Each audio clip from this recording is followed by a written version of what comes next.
Hey everyone, have you ever noticed how beautiful London is at night? And have you ever listened to lo-fi hip-hop? I don't think enough people are talking about how amazing these two things are together. Let me show you what I mean. Imagine this, London's skyline all lit up at night, the Thames River flowing by and some chill lo-fi music playing in the background. It's more than just a pretty picture, it's a whole experience.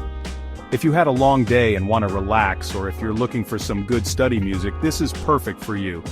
Lo-fi hip-hop has these chill, jazzy beats, and it goes perfectly with the quiet beauty of London at night.